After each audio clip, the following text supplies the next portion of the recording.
It's noon in Kyiv, and you're watching Our Time. I'll tell you the main news at this hour. I'm Katerina Vishnevska. Hello. Last night, the Russian Federation's army launched 115 drones of various types at Ukraine. 75 of them were Shaheds. Ukrainian air defenders neutralized 96 targets. And this morning, the Russian army attacked Zaporizhzhia again.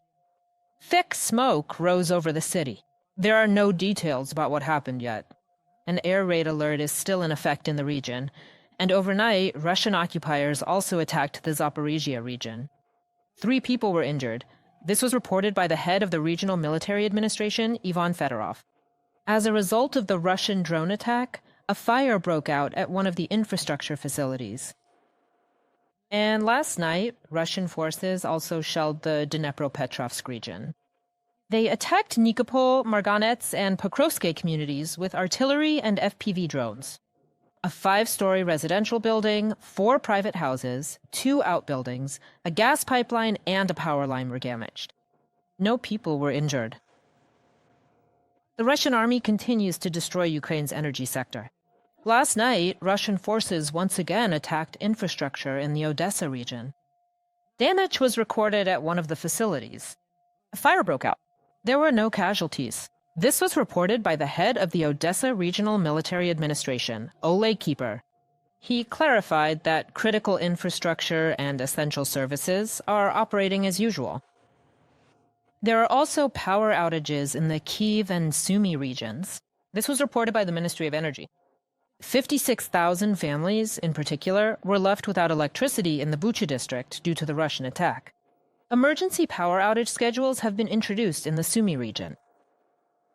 Meanwhile, at the Zaporizhzhia nuclear power plant, repairs are once again underway on the backup power line that was damaged by the Russian army back on January 2nd.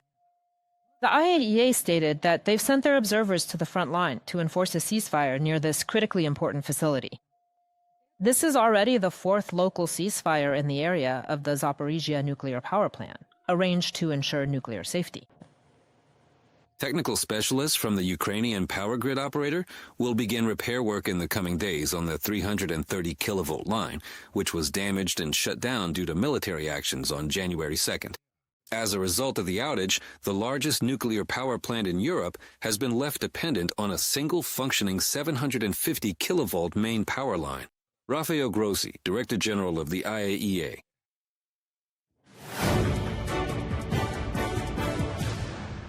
The Ukrainian delegation has arrived in Miami for another round of negotiations with the United States of America. Ukraine is represented by the Secretary of the National Security and Defense Council of Ukraine, Rustem Umerov, the head of the Office of the President of Ukraine, Kirilo Budanov, as well as the head of the parliamentary faction, Servant of the People, David R. Kamia. According to Ukraine's ambassador to the United States, Olga Stefanishina, the main goal of the visit is to finalize 2 key documents. As Ukrainian President Volodymyr Zelensky emphasized, we are working on 2 key documents, agreements on security guarantees and Ukraine's economic prosperity. With a total value of up to $800 billion, these agreements could be signed at the World Economic Forum in Davos. Olga Stefanishina, Ukraine's ambassador to the United States, Facebook. Meanwhile, the administration of U.S. President Donald Trump is planning to create a so-called Peace Council for Ukraine.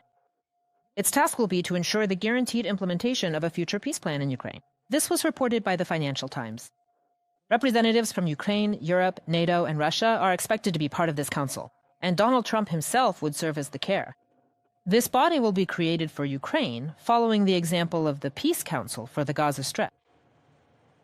The Czech Republic will provide Ukraine with combat aircraft to destroy Russian drones. This was announced by the country's president, Petr Pavel, during his visit to Ukraine. According to the Czech leader, Prague can supply several mid-range combat aircraft in a short period of time. Petr Pavel also emphasized that these aircraft are highly effective, specifically in combating unmanned aerial vehicles. Although the specific model was not officially named, some media outlets suggest that they are talking about the subsonic L-159 fighter jets. Previously, the Czech side had considered the possibility of providing them to Ukraine. NATO is launching large-scale exercises called Steadfast Start, aimed at practicing the deployment and mobilization of the alliance's rapid response forces. Around 10,000 soldiers from Italy, Greece, Germany, the Czech Republic, Spain, as well as Lithuania, Bulgaria, and Turkey will take part in the maneuvers, with additional support from France, Belgium, and the United Kingdom. Germany will host the exercises and provide accommodation, food, and logistics, as noted in the dossier. A new model for rapid response forces. NATO envisions deploying up to 800,000 soldiers across the alliance's operational zone within 6 months. This is aimed at deterring potential aggressors. This year, special attention is being given to the Baltic Sea, where the first Turkish Navy ship capable of conducting amphibious operations will be deployed. And in Poland, the first training exercises for Ukrainian servicemen of 2026 have begun.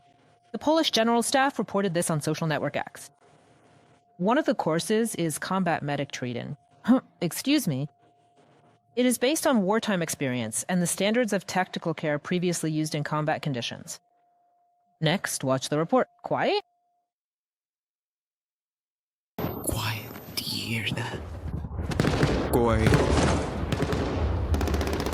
This video was created specifically for training recruits, with footage simulating real combat.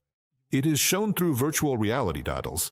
The instructors say that this way, the fighter prepares for the situations that await a soldier at the front and reinforces the necessary skills. For example, If you take this video that they watch in VR goggles and play it on a TV or a computer, they'll just be spectators. But when they put on the VR goggles, they are fully immersed in that environment and take an active part in the combat actions. such videos are also needed to analyze the mistakes that fighters might encounter on the front line. Was it interesting? Interesting, right? What mistakes did you notice, and what did you remember for yourself? They give away their positions. Everything around the dugout should be covered.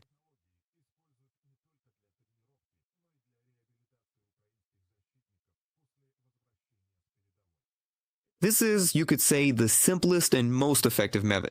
It's an addition to the work of psychologists in the units, since they don't work in a stationary way, but are used on the move.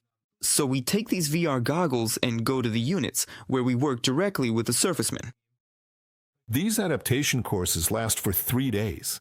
During this time, the soldiers rest in comfortable conditions, do art therapy, and even travel. And all of this is thanks to virtual reality. You could blink under the rocket tray. The program used with the VR goggles was created by Ukrainian developers. It fully takes into account all rehabilitation needs. I really liked it. Well, it's my first time trying it too, of course. I wish I could, yeah, and more often too. After a hard day, it would be nice to watch a video like that, to visit somewhere. I'd like to be by the sea like that too. If there was something like that, I'd want to see it in the future too. I like it more than That's how I... thought. So, well, that's kind of how it is.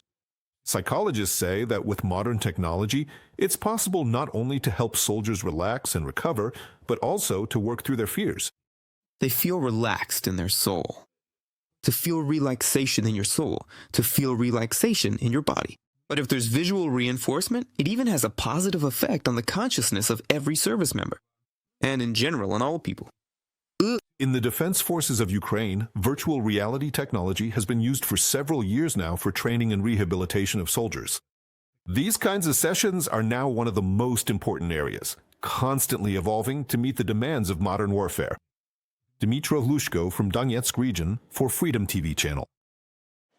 And the King of the United Kingdom, Charles III, addressed Ukraine and Ukrainians on the anniversary of the signing of the Centennial Partnership Agreement. He also recalled another anniversary, almost 4 years since the start of Russia's full-scale invasion of Ukraine. Zaporizhzhya, Charles III, together with Queen Camilla, expressed hope for a just and lasting peace, and also voiced their support for the Ukrainian people.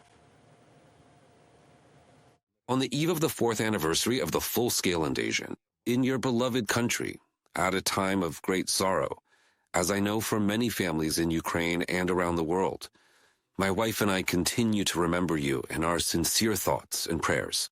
I am continually amazed by the incredible bravery, courage, and resilience demonstrated by the Ukrainian people. Charles III, the King of Great Britain on social media acts.